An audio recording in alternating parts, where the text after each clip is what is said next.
नमस्कार, मैं हूं पूजा सिंह और आप देख रहे हैं हमारा अपना उत्तराखंड का ये खास बुलेटिन। चलिए बुलेटिन की शुरुआत करेंगे आज की कुछ खास बड़ी खबरों का। तो वही खबर सामने आ रही है, आज उत्तराखंड आएंगे पीएम मोदी। शाम 4:15 बजे पहुंचेंगे पीएम मोदी। आपदाग्रस्त जिलों का करेंगे हवाई सर्वे। उत्तरकाशी चमोली का करेंगे हवाई सर्वे। MI-17 हेलीकॉप्टर से करेंगे हवाई सर्वेक्षण। सीएम और अफसरों के साथ करेंगे बैठक। आपदा से हुए नुकसान पर भी होगी चर्चाएं। वहीं केंद्रीय मदद का ऐलान कर सकते हैं पीएम। सीएम ने भी तैयारियों का लिया जायजा। तो वहीं आपको बता दें, प्रधानमंत्री नरेंद्र मोदी आज उत्तराखंड आ रहे हैं। शाम 4 बजे जॉली ग्रांट एयरपोर्ट पहुंचेंगे और MI-17 हेलीकॉप्टर से हवाई सर्वेक्षण करेंगे। बता दें कि प्रधानमंत्री नरेंद्र मोदी उत्तराखंड में आई आपदा प्रभावित क्षेत्रों का जायजा लेने के लिए पहुंच रहे हैं। पीएम उत्तरकाशी चमोली जिले का हवाई सर्वेक्षण करेंगे, साथ ही सीएम और अफसरों के साथ बैठक भी करेंगे। वहीं उत्तराखंड सरकार ने केंद्र से 5,702 करोड़ रुपए की राहत राशि की मांग की है, जिसको लेकर पीएम कोई बड़ा ऐलान कर सकते हैं। तो वहीं आपको बताते चले, आप पीएम का आज उत्तराखंड दौरा, जहां इसे लेकर सारी तैयारियां जो है कर दी गई हैं। साथ ही आपको बताते चले, आपदाग्रस्त जिलों का जायजा भी लेंगे पीएम। साथ ही MI-17 हेलीकॉप्टर से हवाई सर्वेक्षण भी करेंगे। वहीं सीएम और अफसरों के साथ बैठक में सम्मिलित भी होंगे पीएम। वहीं आपको बताते चले, साथ ही सीएम ने सारी व्यवस्थाओं का जायजा भी लिया, सुरक्षा व्यवस्था से लेकर। देखिए, वो भारत सरकार के स्तर पर आदरणीय प्रधानमंत्री जी का, आदरणीय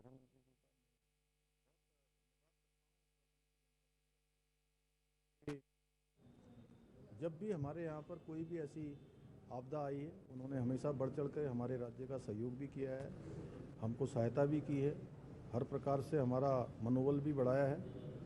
और आदरणीय प्रधानमंत्री जी का आपदाग्रस्त क्षेत्रों का दौरा है और हम सब उसकी तैयारी कर रहे हैं। आदरणीय प्रधानमंत्री जी आएंगे, निश्चित रूप से जो हमारे राज्य का ऐसा प्रत्येक जनपद इस आपदा में प्रभावित हुआ है, सभी का मनोबल भी बढ़ेगा। और निश्चित रूप से केंद्र की टीम भी पहले ही आ गई है, वो टीम यहाँ का पूरा सर्वे कर रही है, आकलन करके हमको जैसे जोशीमठ में अन्य आपदाओं में भारत सरकार की तरफ से सहयोग मिला है, इसमें भी निश्चित रूप से हमको सहयोग मिलेगा। इसी खबर पर तमाम जानकारी के साथ हमारे संवाददाता आशीष डोभाल जुड़ चुके हैं। आशीष, मैं जानना चाहूंगी, पीएम मोदी के दौरे को लेकर आज पहुंच रहे हैं, साथ ही उसे लेकर किस तरह की तैयारियां की गई हैं? बिल्कुल पूजा, कल से ही तैयारियां की जा रही है और जो जॉली ग्रांट एयरपोर्ट है वहाँ पर पूरी छावनी में तब्दील है और तमाम जो एजेंसियां हैं वो जो है तैनात है वहाँ पर पीएम मोदी की सुरक्षा को लेकर। और जो प्रोटोकॉल होता है पीएम का, वो कहीं न कहीं वहाँ पर है। और पीएम मोदी करीब 4:15 बजे देहरादून जॉली ग्रांट एयरपोर्ट पहुंचेंगे। उसके बाद जो उत्तराखंड के तमाम जो आपदा प्रभावित क्षेत्र हैं, चाहे चमोली हो, पिथौरागढ़ हो, उत्तरकाशी हो, बागेश्वर हो, रुद्रप्रयाग हो, तमाम जो जनपद हैं, बताया जा रहा है कि वो सभी जनपदों का कहीं न कहीं दौरा कर सकते हैं। और कहीं न कहीं उसके बाद 5 बजे जॉली ग्रांट एयरपोर्ट पर एक हाई लेवल मीटिंग बुलाई गई है। उसमें जो केंद्र की टीम के साथ साथ जो पीएम मोदी के साथ साथ उत्तराखंड के मुख्यमंत्री पुष्कर सिंह धामी के अलावा राज्य के जो वरिष्ठ अधिकारी हैं वो मौजूद रहेंगे। और करीब 7 बजे पीएम मोदी वापस दिल्ली रवाना हो जाएंगे। MI-17 जो हेलीकॉप्टर है, विशेष विमान, उससे उत्तराखंड वो आ रहे हैं और राज्य का जो आपदाग्रस्त जो इलाका है उनका वो सर्वे करेंगे। जी आशीष, मैं जानना चाहूंगी, आपदा से पीड़ित क्या इन लोगों से मुलाकात करने का भी पीएम का कोई प्रोग्राम है, तय किया गया है? नहीं पूजा, ऐसा कोई प्रोग्राम तय नहीं है। सिर्फ वो हवाई मार्ग से जो है सभी जनपदों का जहाँ जहाँ आपदाएं आई हैं वो हवाई मार्ग से सर्वे करेंगे, जो अभी तक जानकारी है। और उसके बाद जॉली ग्रांट एयरपोर्ट पे वापस आकर वहाँ पर हाई लेवल मीटिंग जो रखी गई है और केंद्र की टीम भी उत्तराखंड में ही मौजूद है और राज्य के तमाम वरिष्ठ अधिकारी और जो सीएम धामी के साथ साथ जो तमाम जो मंत्री हैं वो वहाँ पर मौजूद रहेंगे। और इसमें बड़ा कुछ ऐलान पीएम मोदी कहीं न कहीं उत्तराखंड के लिए कर सकते हैं। जो उत्तराखंड के आपदा सचिव ने 5702 करोड़ से अधिक का जो अनुमान लगाया है, जो नुकसान हुआ है उत्तराखंड को, और जो अनुदान मांगा गया, आर्थिक सहायता मांगी गई है, तो हो सकता है कि उसमें से कोई बड़ा जो है बड़ी घोषणा या फिर बड़ा पैकेज कहीं न कहीं पीएम मोदी यहाँ से ऐलान कर सकते हैं। जी, जी, आशीष मैं जानना चाहूँगी इस दौरान पीएम का जो है एक बैठक भी आयोजन की गई है सीएम के साथ, किन मुद्दों पर इस बैठक में चर्चाएँ हो सकती हैं? बिल्कुल, ये बैठक आपदा राहत को लेकर ही बुलाई गई है। जी, मुख्य बैठक यही है कि उत्तराखंड में जो आपदा आई है उससे कैसे निपटा जाए और जो चुनौतियां लोगों के सामने बनी हुई हैं, जो लोग हताहत हुए हैं, जिन लोगों के घर तबाह हुए हैं, किसी जी। के होटल तबाह हो गए हैं, तो किसी की पूरा पूरा परिवार ही जो है इस आपदा की भेंट चढ़ गया। तो ऐसे तमाम जो मानक हैं आपदा के, उनको चेंज करने की भी बात की जा रही है। जो कहीं न कहीं सहायता दी जाती थी, उसे बढ़ाया जाने की बात की जा रही है। अब देखना होगा कि पीएम मोदी किन-किन जो है मुद्दों पर जो है अपनी मोहर लगाते हैं, किन-किन क्या-क्या सहायता उत्तराखंड को देते हैं। जी, आशीष मैं जानना चाहूँगी सरकार पूरी तैयारियाँ करे लेकिन आम जनता कैसे देखती है पीएम के इस दौरे को? बिल्कुल, आम जनता कहीं न कहीं आशान्वित है और पीएम मोदी का ये दौरा जो आपदा जो क्षेत्र हैं, उनको कहीं न कहीं संजीवनी देने वाला बताया जा रहा है, जी, क्योंकि उत्तराखंड जो आपदाग्रस्त सबसे ज़्यादा इस बार हुआ है। हिमाचल के साथ-साथ उत्तराखंड में जो पहाड़ी राज्य हैं, उत्तराखंड जी। और हिमाचल सबसे ज़्यादा आपदा प्रभावित है और इसके बाद जो मैदानी राज्य हैं, वो भी क्यों नहीं कहीं न कहीं इस आपदा के बाद उनको उन पर भी असर पड़ा है, लेकिन सबसे पहले आपदाएँ पहाड़ी राज्यों में ही आई हैं। जी, आशीष मैं जानना चाहूँगी सुरक्षा व्यवस्था के क्या कड़े इंतजाम किए गए हैं पीएम के इस दौरे को लेकर? पीएम के दौरे को लेकर पूरी कड़ी सुरक्षा है। जो जौलीग्रांट एयरपोर्ट है, वो पूरी तरीके से छावनी में तब्दील है और तमाम केंद्रीय एजेंसियों के साथ-साथ जो राज्य की एजेंसियाँ हैं, वो अलर्ट मोड पर है और कहीं न कहीं जो हाई लेवल मीटिंग रखी गई है, उसको लेकर एक दिन पहले ही मुख्यमंत्री पुष्कर सिंह धामी ने भी मौके का दौरा किया था और जी, जो व्यवस्थाएँ हैं, वो बिल्कुल दुरुस्त की जा चुकी हैं। जी आशीष मैं जानना चाहूँगी पीएम के इस दौरे को विपक्ष किस तरह देखता है?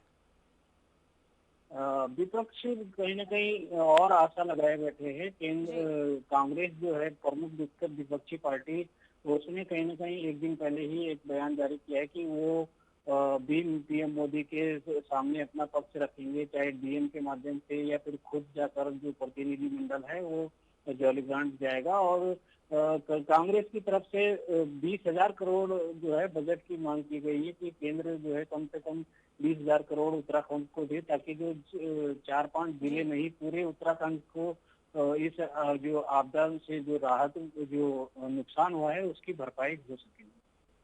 जी आशीष मैं जानना चाहूँगी 20,000 करोड़ के अलावा क्या और इससे अधिक इस दौरे के बाद पीएम से राशि मिलने की केंद्र से राशि मिलने की उम्मीद जताई जा रही है?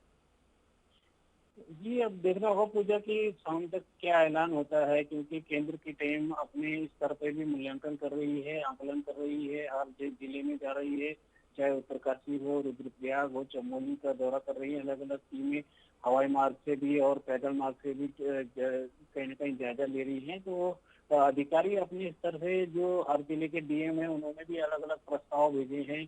रुद्रप्रयाग की बात करें तो 1850 करोड़ का प्रस्ताव रुद्रप्रयाग जनपद के जो डीएम है प्रतीक जैन, उन्होंने रखा है। इसी तरीके से उत्तरकाशी और चमोली के जनपद के जो जिलाधिकारी हैं, उन्होंने भी अपने अपने स्तर से बड़े बड़े प्रस्ताव कहीं न कहीं आपदा राहत के लिए रखे हैं। अब जी, देखना होगा कि केंद्र सरकार कितना इन प्रस्तावों को पास करती है और राज्य की इस दुखद घड़ी में कितना जो है मदद करती है। जी आशीष मैं जानना चाहूँगी MI-17 से पीएम सर्वेक्षण करेंगे आपदाग्रस्त इलाकों का, क्या मौसम सही है? बिल्कुल, अभी तो पूजा बिल्कुल मौसम सही बना हुआ है। फिलहाल मौसम की बात करें तो अभी ऐसी कोई जी, दिक्कत नहीं बताई जा रही है। मौसम फिलहाल साफ बना हुआ है जी। जी। आशीष मैं जानना चाहूँगी सीएम क्या उम्मीद जता रहे हैं इस बार पीएम के दौरे को लेकर, क्या इन बैठकों में कुछ अहम चर्चाएं भी हो सकती हैं? बिल्कुल, उत्तराखंड को लेकर बड़ी चर्चा हो सकती है, क्योंकि 5 बजे तक पीएम मोदी बताया जा रहा है कि वो हवाई सर्वे करके वापस जौलीग्रांट आ जाएंगे और करीब 7 बजे तक बैठक का दौर चलता रहेगा। अब देखना होगा कि उत्तराखंड को लेकर क्या-क्या बड़े फैसले पीएम मोदी करते हैं। कहीं न कहीं पहले से भी प्रधानमंत्री मोदी का उत्तराखंड के प्रति लगाव रहा है और बड़े बड़े जो है बजट जारी होते रहे हैं, चाहे पर्यटन के क्षेत्र में हो चाहे अन्य क्षेत्रों में।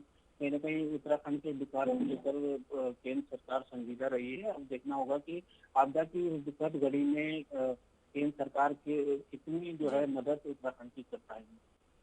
जी आशीष, मैं जानना चाहूंगी, विधायकों संग भी पीएम की बैठक है, साथ ही इससे आपको क्या लगता है कि क्या और नई उम्मीदें जा सकती हैं इस बैठक के बाद? बिल्कुल, उम्मीद यही लगा जा रही है कि जो उत्तराखंड का जो पर्यटन क्षेत्र है, जो आपदा के बाद तमाम जो इलाके तबाह हुए हैं, जो जिन लोगों के घर तबाह हुए हैं, चाहे जिंदगियां तबाह हुई हैं, तो उनको कहीं न कहीं केंद्र सरकार की ओर से बड़ी सहायता मिल सकती है और हर विधानसभा क्षेत्र हो, चाहे राज्य का जो भी आपदाग्रस्त प्रभावित क्षेत्र है, उसका कहीं न कहीं फिर से जो है विकास होगा। और जैसे केदारनाथ में फिर जी से जो है 2013 के बाद पुनर्निर्माण हुए हैं, फिर से यात्रा जो है शुरू हुई है। कहीं न कहीं अब जो ठप पड़ी है चार धाम यात्रा, उसमें भी कहीं न कहीं इसके बाद पंख लगने की उम्मीद है। जी, बहुत बहुत धन्यवाद आशीष आपकी तमाम जानकारी के लिए। तो वहीं खबर केंद्रीय सड़क परिवहन से लेकर है, जहां राज्य मंत्री अजय टमटाल मूड़ा दौरे पर पहुंचे और उन्होंने क्वावर डेंजर जोन का निरीक्षण किया। भारी बारिश से हिमालयी क्षेत्रों में आपदा के दौरान हुआ नुकसान और क्वारव में दरक रही पहाड़ी में निर्माण कार्य की स्थिति का जायजा लिया। मंत्री ने बताया कि सुरक्षा दीवार में आंशिक नुकसान हुआ है और इसका पुनः निर्माण निर्देशित किया गया है।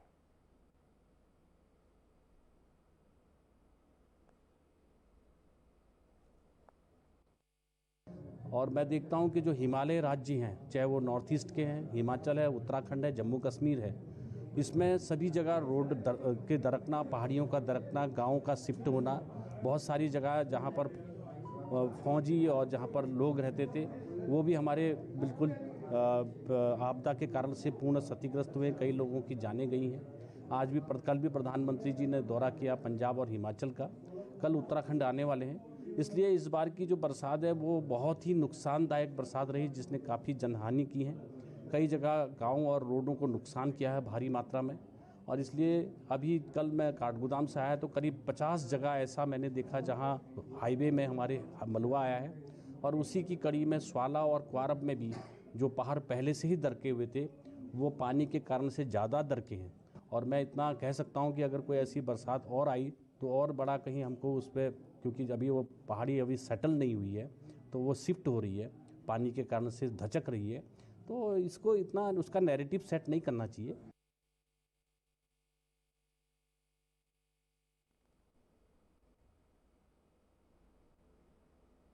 तो वहीं उत्तराखंड के पूर्व मुख्यमंत्री हरीश रावत ने अस्पताल पहुंचकर पूर्व मुख्यमंत्री रिटायर्ड मेजर जनरल भुवन चंद्र खंडूरी का हालचाल जाना।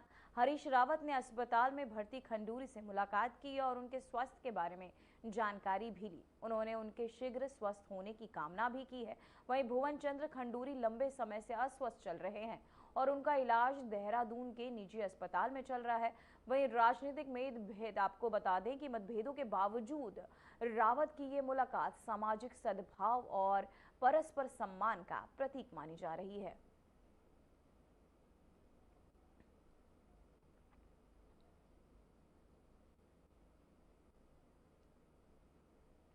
तो वहीं नेपाल में चल रहे विरोध के कारण एसएसबी ने सीमा पर सुरक्षा बढ़ा दी है।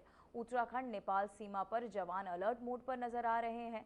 चंपावत में गहनाता से चेकिंग अभियान चलाया जा रहा है। वहीं आजी कुमाऊं रिद्धम अग्रवाल ने जनपद उधम सिंह नगर और चंपावत से लगे नेपाल बॉर्डर की सीमाओं पर दोनों जनपदों के जनपद प्रभारियों और एसएसबी के आला अधिकारियों के साथ विचार विमर्श कर सुरक्षा व्यवस्था का जायजा भी लिया। वहीं पिथौरागढ़ में भी पुलिस बल और सशस्त्र सीमा बल भी सीमा क्षेत्र में संयुक्त गश्त और निगरानी बनाए हुए हैं।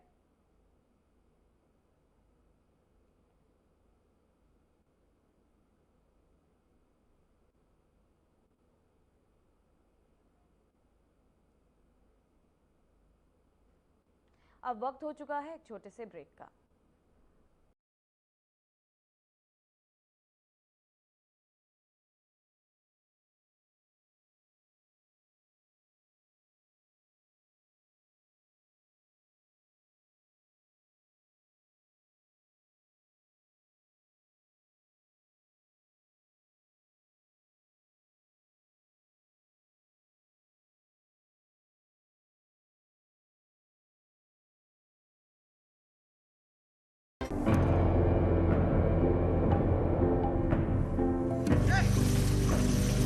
तभी पानी की कमी से सूखते उत्तराखंड के इन खेतों में अब लहलहा रही हैं फसलें। राज्य में सिंचाई की आधुनिक तकनीकी ने खोल दिए हैं किसानों के तरक्की के द्वार। इन सीढ़ीदार खेतों में प्राकृतिक स्रोतों के जरिए पानी पहुंचाना हमेशा चुनौतीपूर्ण रहा है, लेकिन उत्तराखंड सरकार की पहल से सोलर पंप लिफ्ट सिंचाई योजना निर्माण के जरिए पानी को खेतों तक पहुंचाना हो गया है बेहद आसान। लघु सिंचाई परियोजना के तहत सिंचाई के लिए बने सोलर वाटर लिफ्टिंग सिस्टम व अलग अलग तकनीकी से बनाए गए पानी के टैंकों ने पहाड़ की खेती किसानी को दिए हैं नए आयाम। सिंचाई होने से किसान बंजर पड़े खेतों पर नकदी फसलें उगाकर कर रहे हैं लाखों की कमाई। सौर ऊर्जा से चलने वाले पंपिंग सिस्टम से किसानों की बिजली पर निर्भरता भी हो गई है खत्म। सरकार का किसानों की आय दोगुना करने का संकल्प हो रहा है पूरा। हमारे गांव में सोलर लिफ्टिंग पंपिंग योजना शुरू की गई, जहां पर हमारे समस्त गांववासी पुरानी खेती झंगोरा मंडवा और गेहूं मक्की उस पे निर्भर थे। आज इस सोलर पंप लगने से पूरे गांव में सिंचाई पर्याप्त रूप से हुई और हमने यहां पर नकदी फसलों का कार्य शुरू किया, जहां पर हमने शिमला मिर्च, बीन्स और टमाटर लगाने शुरू करे। जिन खेतों पे कुछ नहीं होता था, आज वहां पर नकदी फसलें बहुत अच्छी हो रही है और बहुत अच्छा दाम कमाया। पूरे गांव वालों को बहुत बड़ा फायदा मिला। अब तक सोलर पंप सिस्टम के तहत राज्य भर में 497 जियो और आरसीसी टैंकों का किया गया है निर्माण। स्थानीय संसाधनों के सतत प्रबंधन से उत्पादकता और ग्रामीण समुदाय की आय में वृद्धि करने के लिए प्रतिबद्ध है उत्तराखंड सरकार। सौर ऊर्जा से समृद्ध किसान, समृद्ध प्रदेश।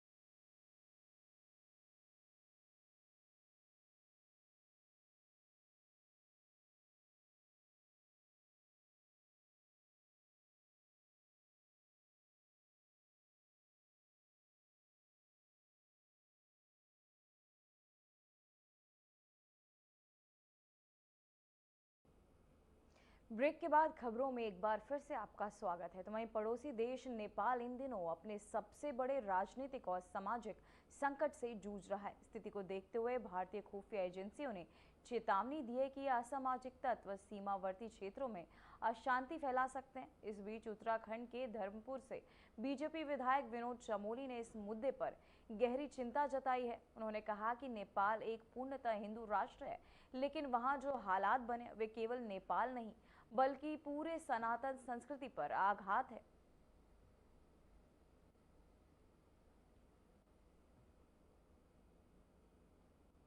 और मात्र सीमा से जुड़ा हुआ विषय नहीं है।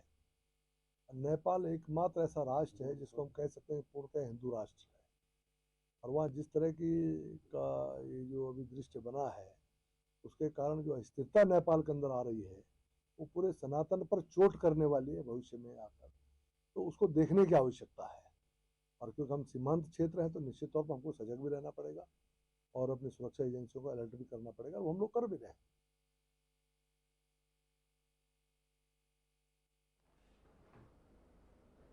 तो वहीं खबर देहरादून से, जहां बीजेपी विधायक राजकुमार पोरी ने कहा कि पौड़ी में अधिकारियों की नियमित तैनाती को लेकर मुख्यमंत्री पुष्कर सिंह धामी ने स्पष्ट निर्देश दिए। उन्होंने बताया कि 2022 में चुनाव जीतने के बाद जनता की मांग पर उन्होंने ये मुद्दा सीएम के सामने रखा, जिसके बाद मंत्रियों और अधिकारियों की बैठक में निर्णय हुआ कि आपको बता दें वहीं कमिश्नर हर हफ्ते 2 से 3 दिन पौड़ी में बैठे ताकि जनता के कार्यों में देरी ना हो। वहीं विधायक ने विपक्ष पर निशाना साधते हुए कहा कि आज वे इस मुद्दे को उठाकर श्रेय लेना चाहते हैं, जबकि वास्तव में 2022 से ही मुख्यमंत्री के आदेश के बाद कमिश्नर पौड़ी में बैठे रहे और अधीनस्थ अधिकारियों को भी वहीं बैठने के निर्देश दिए गए। हाल ही में ही कमिश्नर के दौरे के दौरान अनुपस्थित अधिकारियों पर सख्ती बरतने में भी आदेश दिए गए हैं।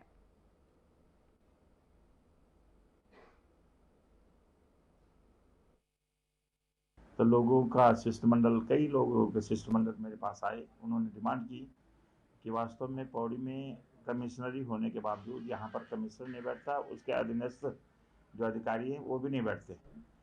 तो इस बात को लेकर मैंने सीएम साहब से बात करी, आपने अपने प्रदेश के यशस्वी मुख्यमंत्री पुष्कर सिंह धामी जी से, और उनके साथ बैठने का ये लाभ हुआ कि उन्होंने 2-3 बार अधिकारियों के साथ बैठक करने के बाद मुझे भी बुलाया, और सभी अपने पौड़ी क्षेत्र के जो आदरणीय धन सिंह रावत जी हैं, सतपाल महाराज जी हैं, इन लोगों को बुलाने के बाद सारी बैठक हुई है, और निश्चित रूप से उसका रिजल्ट ये निकला कि उसके बाद महीने में हर हफ्ते जो है कमिश्नर वहाँ बैठते हैं, हफ्ते में 2 दिन 3 दिन के लिए वहाँ जाते हैं, जो वहाँ के काम होते हैं उनको निपटा कर फिर जो है, क्योंकि उनके पास देहरादून की भी जिम्मेवारी है, तो जब अधिकारी के पास जिम्मेदारी देहरादून की भी होगी तो वास्तव में पूरा समय वहाँ बैठ नहीं सकते।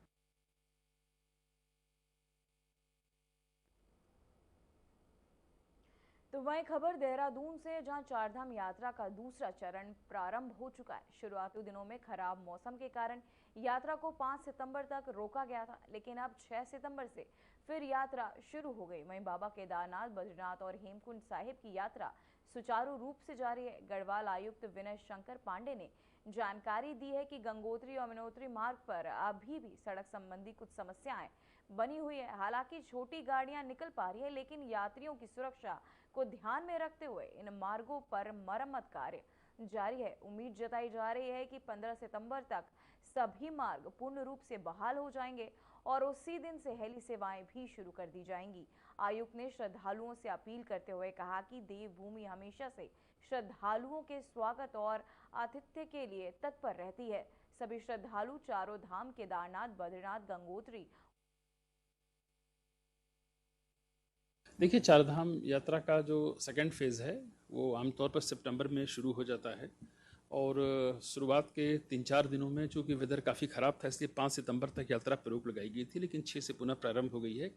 बाबा केदार, बद्री और हेमकुंड साहिब यात्रा यथावत चल रही है। गंगोत्री और यमुनोत्री में भी रोड के कुछ इश्यूज़ हैं।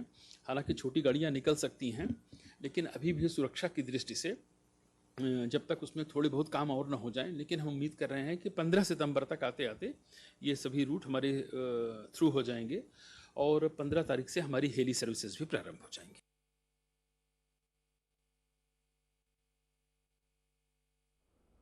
तो वहीं पितृपक्ष के अवसर पर बद्रीनाथ धाम में पिंडदान के लिए देश भर से श्रद्धालु उमड़ रहे हैं। श्रद्धालुओं की बढ़ती संख्या को देखते हुए प्रशासन ने प्रमुख क्षेत्र में अलकनंदा नदी तट पर विशेष सुरक्षा और सुविधा प्रबंधन किए हैं। वहीं श्रद्धालुओं की सुरक्षा को प्राथमिकता देते हुए नदी किनारे रेलिंग, बैरिगेटिंग और चेतावनी बोर्ड लगाए जा रहे हैं, ताकि किसी भी प्रकार की दुर्घटना से बचाव किया जा सके। तो वहीं प्रशासन ने भीड़ प्रबंधन के तहत श्रद्धालुओं के लिए अलग अलग प्रवेश और निकास मार्ग भी निर्धारित किए हैं, जिससे पिंडदान क्रिया शांति और सुव्यवस्था के साथ संपन्न हो सके।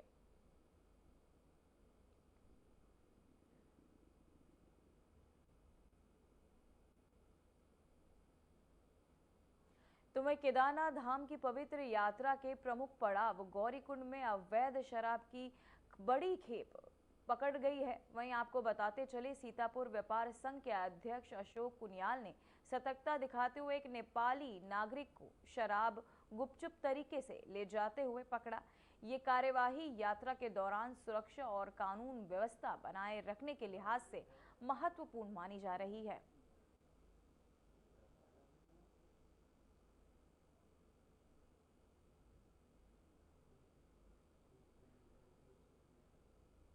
तो वही खबर चमोली से है, जहां बुधवार 12 बजे चलाए गए अभियान के तहत जेल भर में विभिन्न मंदिरों, आश्रमों और सार्वजनिक स्थानों पर निवासरत श्रद्धालुओं, साथ ही साधुओं और संदिग्ध व्यक्तियों की गहन पूछताछ व उनकी पहचान संबंधित दस्तावेजों को और सत्यापन की बारीकी से जांच करते हुए चमोली पुलिस ने कहा कि देवभूमि की पवित्रता और आस्था से खिलवाड़ किसी भी कीमत पर बर्दाश्त नहीं किया जाएगा।